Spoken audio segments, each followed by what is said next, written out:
একটা সব পথ বন্ধ হয়ে গিয়েছে।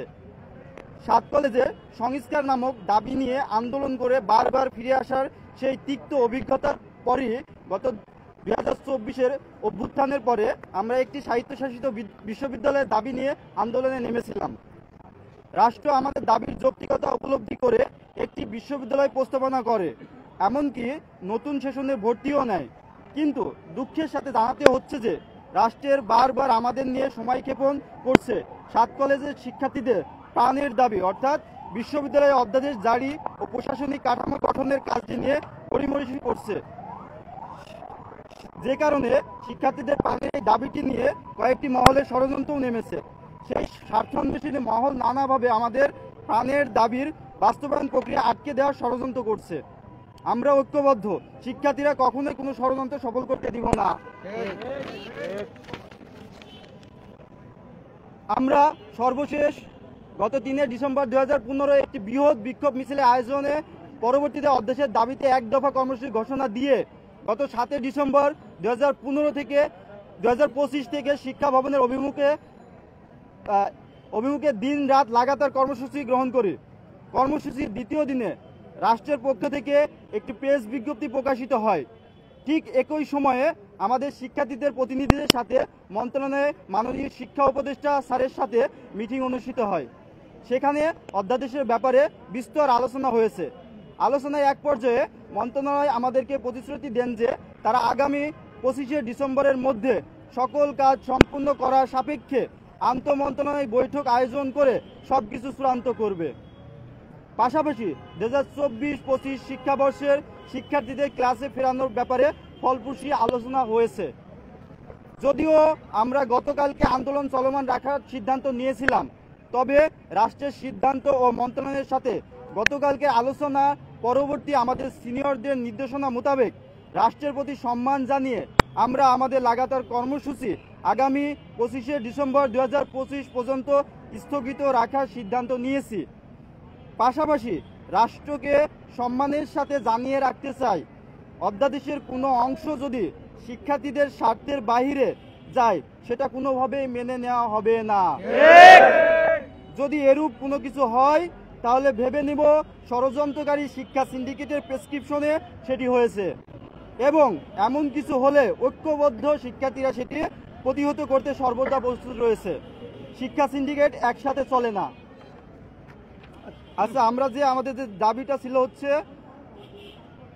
25 ডিসেম্বর 2025 পর্যন্ত আমাদের যে কর্মসূচি ছিল সেটা আপাতত 25 ডিসেম্বর 2025 পর্যন্ত স্থগিত রাখা হয়েছে।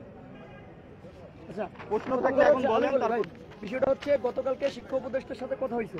শিক্ষা উপদেষ্টা ওনার সাথে কথা হওয়ার পরবর্তীতে আমরা যেহেতু ঘোষণা দিয়েছিলাম যে আসলে আমরা সন্তুষ্ট না হয়ে আমরা লাগাতার কর্মসূচি যখন ঘোষণা দিই তখন তার পরবর্তীতে আবার আমাদের সাথে যোগাযোগ করা হয় এবং এটা বলা হয়, ওনার প্রিয় আমাকে কল দিচ্ছিল এবং হচ্ছে অন্যান্য যারা স্টেক হোল্ডার মন্ত্রণালয় আছে সেখান থেকে বলা হয় যে হচ্ছে যেভাবেই হোক এই আন্তঃমন্ত্রণালয় মিটিং তাদেরকে করতে হবে এবং এর মধ্যে কিছু প্রসেস আছে, এই প্রসেস কমপ্লিট না করে দিয়ে দেয় তাহলে একটা জটিলতার মধ্যে শিক্ষার্থীদেরকে পড়তে হবে। তারা চাচ্ছে বিষয়টাকে এমনভাবে নিয়ে আসার জন্য যাতে শিক্ষার্থীরা ভবিষ্যতে কোনো জটিলতা না পড়ে এবং বিশ্ববিদ্যালয়ে মানে সম্পূর্ণরূপে সিন্ডিকেট মিটিং থেকে শুরু করে সবকিছু রানিং তারা চালু করতে পারে। সেক্ষেত্রে তারা 25 ডিসেম্বর আন্তঃমন্ত্রণালয় মিটিংয়ের আয়োজন করে, কিন্তু অধ্যাদেশ কবে জারি করবে সেটার কোনো সুস্পষ্ট রোডম্যাপ আমাদেরকে দেয় নাই। আমরা যখন তাকে জিজ্ঞেস করি যে স্যার আসলে আমাদের অধ্যাদেশটা দরকার, আপনারা আন্তঃমন্ত্রণালয় মিটিং করেন বা হচ্ছে বাকি যে প্রসেসগুলো আছে সেটা অতি দ্রুত সম্পূর্ণ করে 25 তারিখের মধ্যে অধ্যাদেশটা জারি করার ব্যবস্থা করেন, বাট আমাদেরকে বলা হয় আসলে আন্তঃমন্ত্রণালয় মিটিংটা তারা 25 তারিখ ছাড়া করার কোনো স্কোপ নাই। সেক্ষেত্রে আমরা আপাতত 25 তারিখ পর্যন্ত আমাদের আন্দোলন স্থগিত রাখলেও আমরা জোর করে দাবি জানাতে চাই যে 25 তারিখের মধ্যেই বা 25 তারিখের ভিতরেই তারা আন্তঃমন্ত্রণালয় মিটিং করে আমাদেরকে অধ্যাদেশ জারির ব্যবস্থা করতে হবে।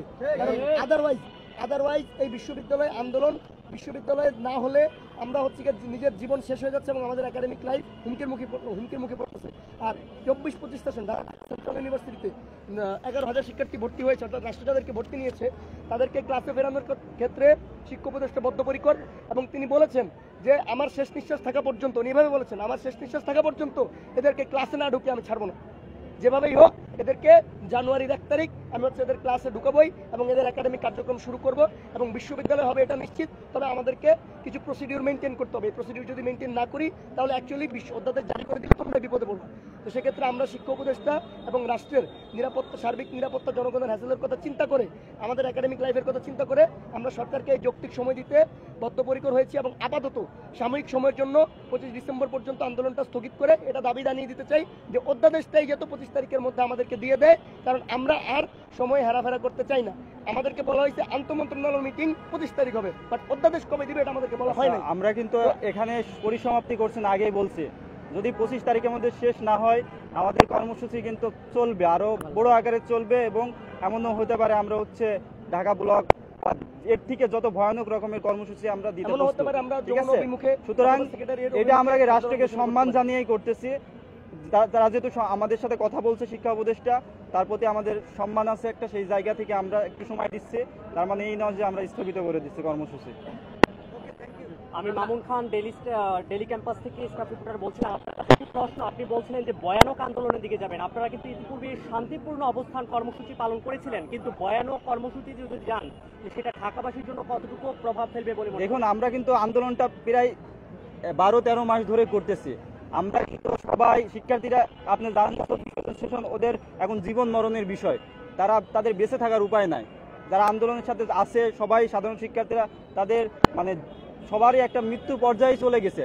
আমরা কষ্ট দিতে চাই না রাষ্ট্রকে, এই জন্যই এখন আপাতত স্থগিত করছে। এটাও যদি রাষ্ট্র ভালোভাবে না নেয় তখন আমাদের হাতে কিছু করার থাকবে না। প্রশ্ন ছিল ভয়ানক আন্দোলন বলতে কি বোঝায়? ভয়ানক আন্দোলন বলতে এমন হতে, আপনি জানেন যে 7 কলেজ ঢাকা শহরের 7টা জায়গায় অবস্থিত, গুরুত্বপূর্ণ জায়গায়। এই গুরুত্বপূর্ণ জায়গাগুলো বন্ধ করে দিলে মনে হয় না ঢাকা আর ভালো থাকবে, সুস্থ থাকবে, অচলই হয়ে যাবে। ধন্যবাদ।